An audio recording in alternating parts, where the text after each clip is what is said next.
We watch shows online and we rate them. Talk about how much we love them or hate them. Yes, we're like everyone else on the internet, no need to get shirty. But hey, if you enjoy people ranting for hours, welcome friend to Bingeworthy.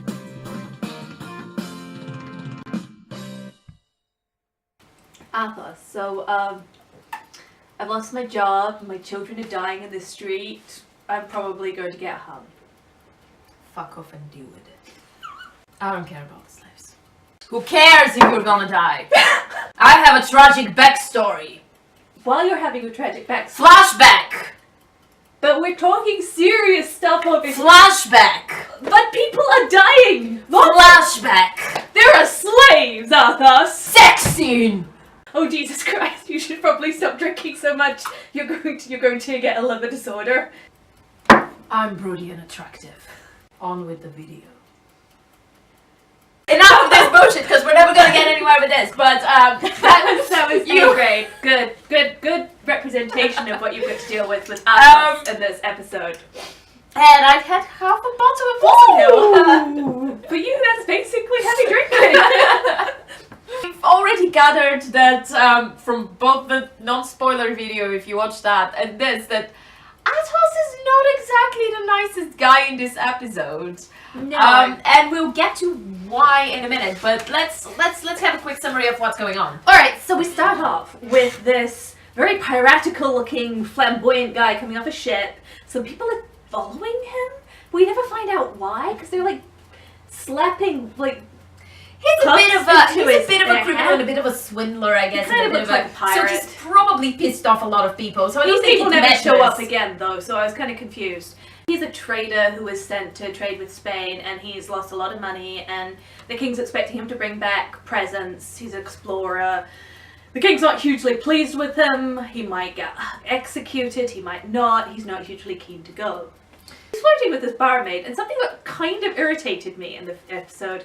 This woman comes in with a sword, yells at him, and then she starts attacking the poor barmaid, who didn't do anything wrong. I mean, I'm just going to name this barmaid lady, because we never find out her name. Poor Louise has just gone to work. She's just trying to feed her 3 kids at home and to keep her husband up the street, and this guy's flirting with her, and it gets her more tips, and he's cute looking. She doesn't know he's married. She's just doing her fucking job, and this woman comes in and slaps her. She hasn't done anything. And Slap your husband. The best thing about it is that D'Artagnan and the Musketeers are hanging around the bar, and D'Artagnan, tries to get up to help the woman and to stop the fight or whatever. And who was it next to him? Was it Porthos? One of them basically goes... Aramis. Yeah. One of them goes, wait, I want to see how this plays out. And I'm like, what do you want to see? There's a woman being attacked, and there's a Barbro, and there are guns fired, and there's knives. You want to wait for somebody to die? They capture him, and they say, okay, we're gonna take you to the king. And he basically says, can I spend some time with my wife? Which is very obviously a plot to escape. It's pretty clear for you as an audience that they seem to have a plan. Like, you don't think that they're genuinely going for this. They've realized that he's going to try to escape.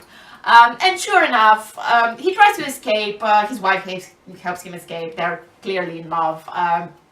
He gets on a cart, like by donkey or whatever. And of course, it's actually Porthos driving the cart. So they capture him, and they're taking him to Paris.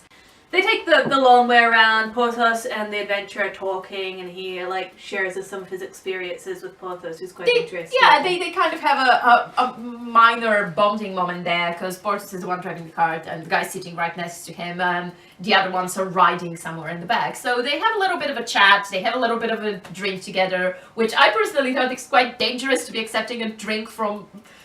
Well, they haven't tied him up or anything, person, so I guess he's not a criminal per se. Just wanted by the king and needs to be... He does want to escape though, like at the very least. I didn't understand the whole dynamic really. He could be trying to drug you, but anyway, they have a minor bonding moment there. And we find out that Porthos is half slave, or rather his mother was a slave, an African slave. If it was just casting we're not going to talk about, that's perfectly fine. Like Hamilton having Angelica Schuyler being black, nobody questions it, nobody wants to question it, and it's perfectly fine. But I think the problem for me when I was watching it was that he was the only one there. Yeah, because it's clearly it's the rest of the cast of the show is not a little bit confusing when you're trying to figure out what's going on. Really, that much of a mix of races. So for that reason, I quite like the fact that they go, yeah, we're acknowledging the fact he is half black. We're gonna put this in the story, and we're going to make it a plot point. They get ambushed, right? And I'm still not sure how they got ambushed in the roundabout way they were going, so as to make sure they wouldn't get followed or ambushed. Somehow somebody divined that they were going to go that way. How their business partner found out that he was going. I don't know. There's a lot of why the fuck are these people there sort of thing. I'm not sure, but I'm also not the best person to... I really don't pay very close attention always, so I sometimes miss small things. Porthos gets an axe in his shoulder. Not directly, okay, at least I gotta give it to them, not directly, because they're sort of fighting and the axe sort of goes, if he's here, the axe sort of goes that way, as opposed to directly in his back, which should have killed him. There would have been a lot of problems with him walking away from that one. But it's a serious thing, so serious. he's down and out. I'm pleased that they didn't just try and shrug off an axe to the shoulder, because, you know, films can be like that sometimes. They sort of... Well, they do later, but at least at that point they don't. Yeah. The business partner shows up and says, okay, fine, enough, and stops the fight, explains that he's his business partner and wanted to catch him, and the Musketeers sort of go, well, that's fine, but we still have to take him to the king. And, you know, to me, Athos here is pretty chill about, oh, so you're his business partner, well, okay, but we're kind of like on a king's errand here and we need to take him to the king, so he'll deliver justice, so it will all be fine. This is all happening while his friend is on the ground bleeding, so there was no moment of what the fuck are you doing, you injured my friend, we haven't done anything to you. They don't know that wound isn't like death threat. In fact, it is actually, because Aramis says that later. It's like, oh, it's fine, we're just gonna take him to Paris. We'll get you justice. We'll get you Friend justice. of mine who has cut my friend. And He's also not hugely bothered by Porthos bleeding out on the ground, but yeah, he seems bored. You could at least give him the excuse of he doesn't know these people very well yet. I mean, that still makes him a little bit of a sociopath, but less so than Athos, who's meant to be their best friend. I don't know whether it's the acting or what it is, but he genuinely seems bored as hell. And business partner goes, okay then, I guess. Well, Aramis pointed the gun at him. Yeah, he does point the gun at him, but it doesn't feel like he would be too difficult to convince. Athos is like, okay, so we're continuing on to Paris. At which point Aramis goes, dude, what the hell? I mean, person bleeding on the ground, he's gonna need medical attention, he's gonna need stitches, this is actually serious. And he could die from this. And Athos is just like, nah, we can't stop, we need to move on. Aramis grabs him and is just like, no, he's gonna fucking die! Which is the best moment in this episode, because I've been waiting for somebody to do this with Athos for the past two episodes. He legitimately says, don't you care about Porthos? I don't think he does, Aramis, but thank you for caring. But Aramis seems to, which is lovely to see, and actually the two of them seem to have the only actual friendship bond. We saw it a little bit in the last episode, and we keep seeing it here. Yeah, it's really Aramis nice. is by far the nicest and the most charming of the four of he them. has captured my heart. I love Aramis. He's adorable. I've always liked Aramis. He was my favorite in the book as well, but obviously in the book he's more of a, you know, these guys are meant to be more charming and more to cater more to the female demographic. He's the only one who really does. Yeah. So he goes, for fuck's sake, no, we're going to take care of him first. Because after the whole argument goes, okay, fine, I know a place nearby. D'Artagnan's reaction is, why didn't you say so earlier?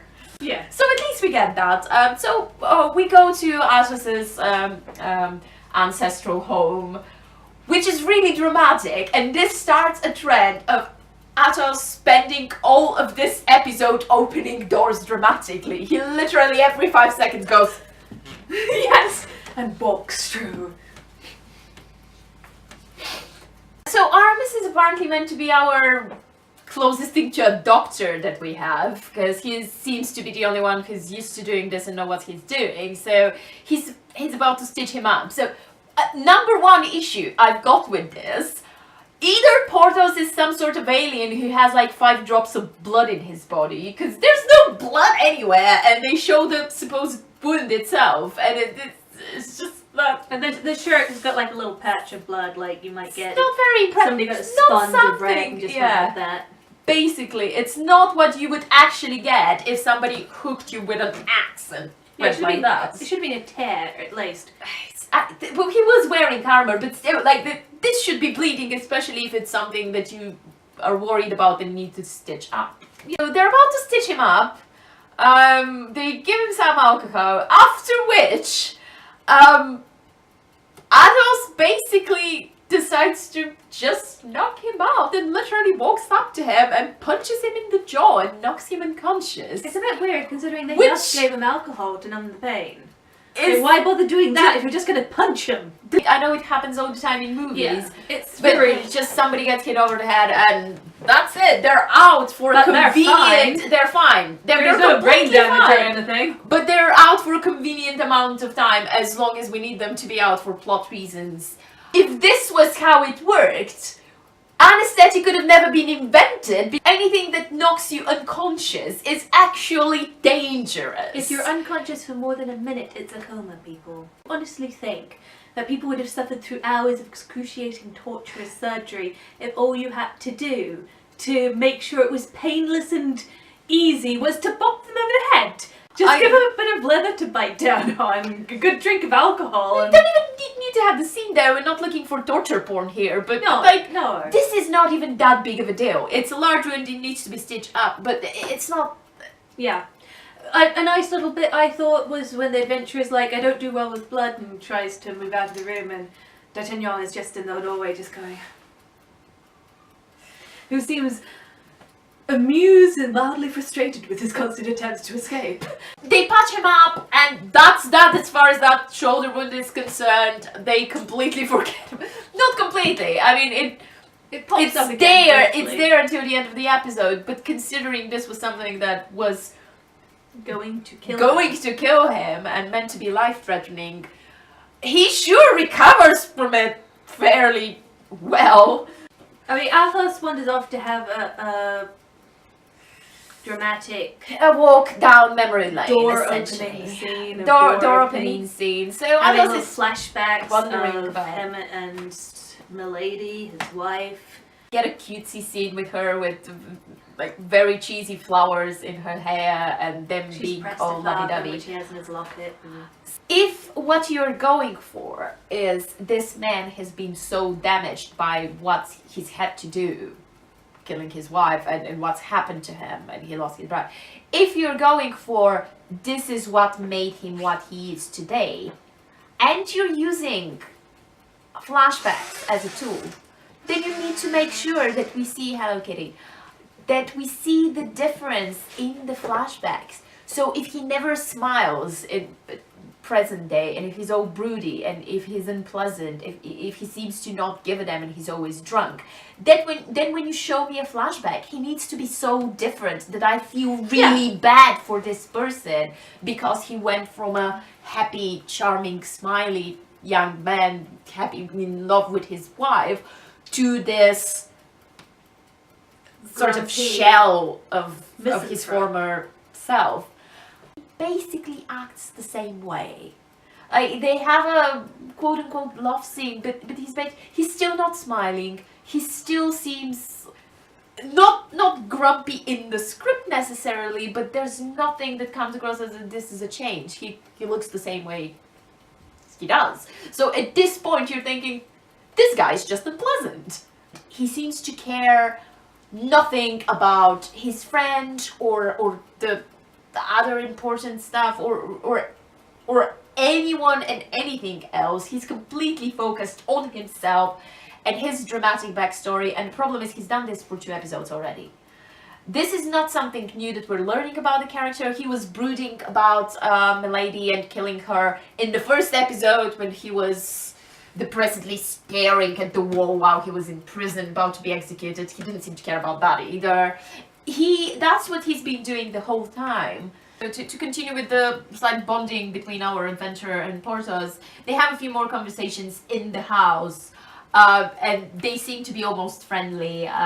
The adventurer is talking about how he wants to open a plantation in the colonies and grow tobacco, and how they should all join him because this would be really cool, this would be the life. And Porthos is clearly somewhat interested in what they're talking about.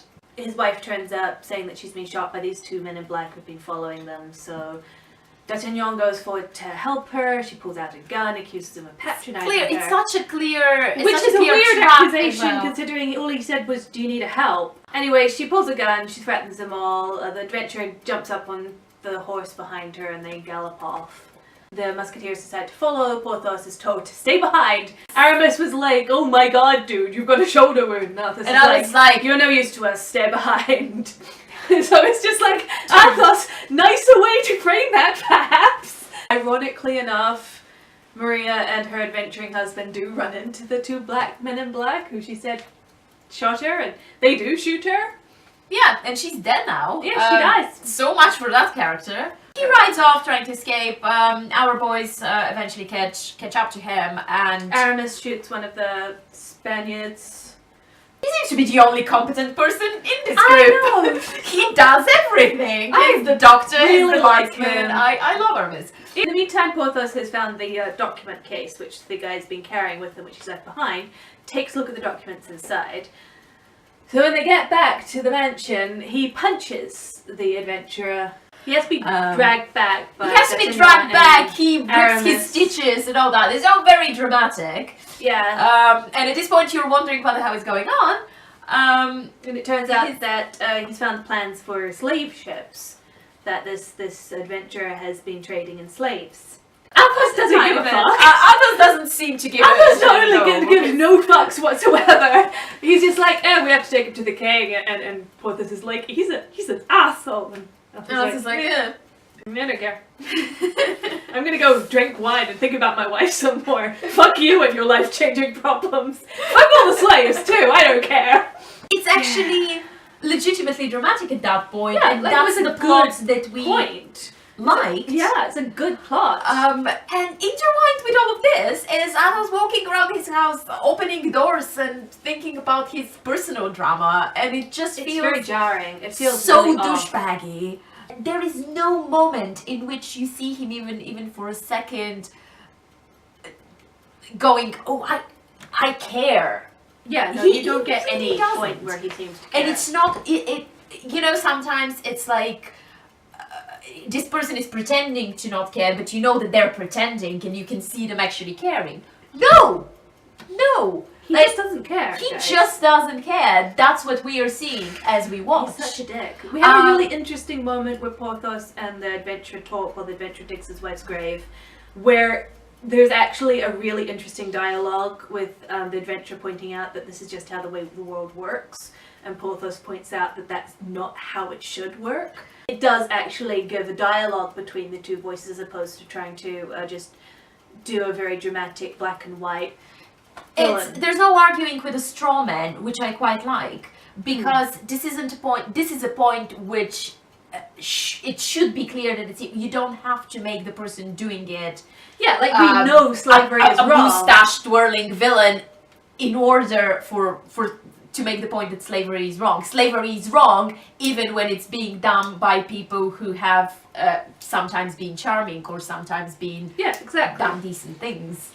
There's a sort of thread in this episode going of D'Artagnan trying to figure out what the hell is going on with Athos and clearly being interested in what the deal is with him and caring about him and being concerned about him because Athos is going off the deep end. So D'Artagnan spends most of the episode kind of keeping an eye on Athos and trying to figure out what's going on. They have to ride off to Paris. Porthos it's clearly all it took was several hours, a couple of stitches that he ripped when he attacked the guy. But he's fine now, he can ride, he's alright. Athos has disappeared and basically goes, leave me alone, I'll catch up to you later.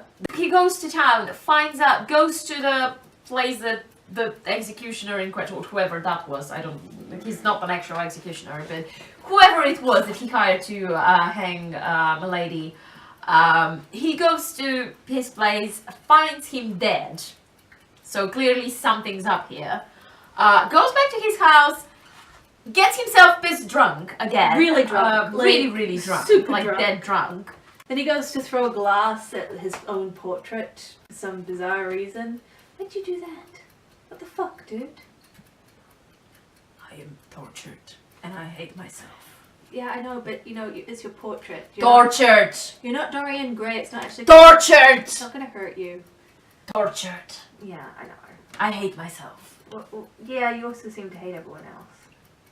I have a heart of gold deep down. No, you don't. It's very deep.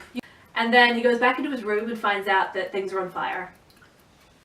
And he turns a corner and he sees Milady with a flaming torch just wandering around looking dramatic and sexy. She's not even there to kill him or anything like that. She genuinely did not expect him to be there, which I thought was hilarious. She's just come back to burn the house, and she walks in and she's randomly, oh, it's my ex-husband whom I hate.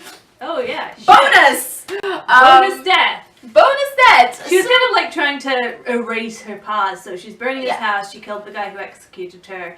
She's kind of trying to make sure nobody can track down where she came from, I think.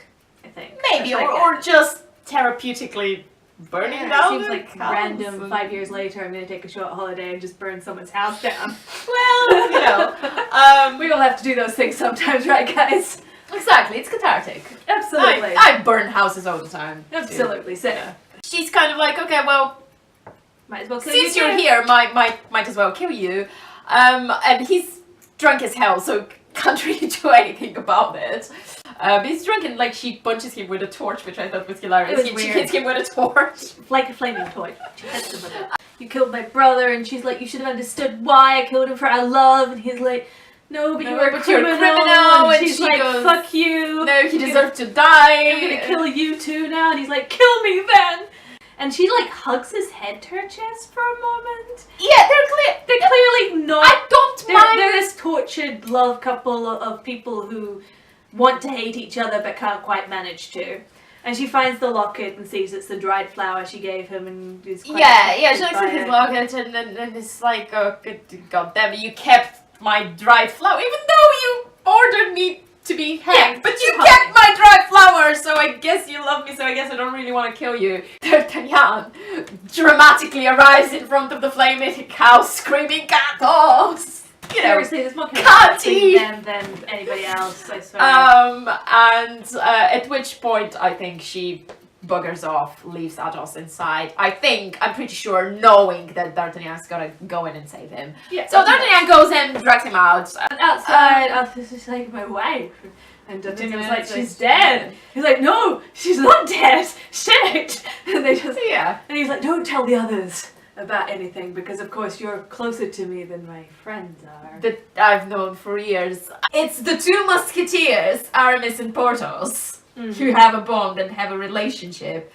And then there's this other guy who's not a Musketeer, and then there's this other guy who's an asshole. So basically what we're seeing in this episode is the other guy who's not a Musketeer and the guy who's an asshole seem to actually care about each other, because Athos seemed as caring because he could be about anything, I suppose, in the last episode about D'Artagnan, and D'Artagnan clearly cares about him in this episode. So we end up with two couples, which is extremely weird in a show where you should have a group of 4 friends who all have a bond with each other.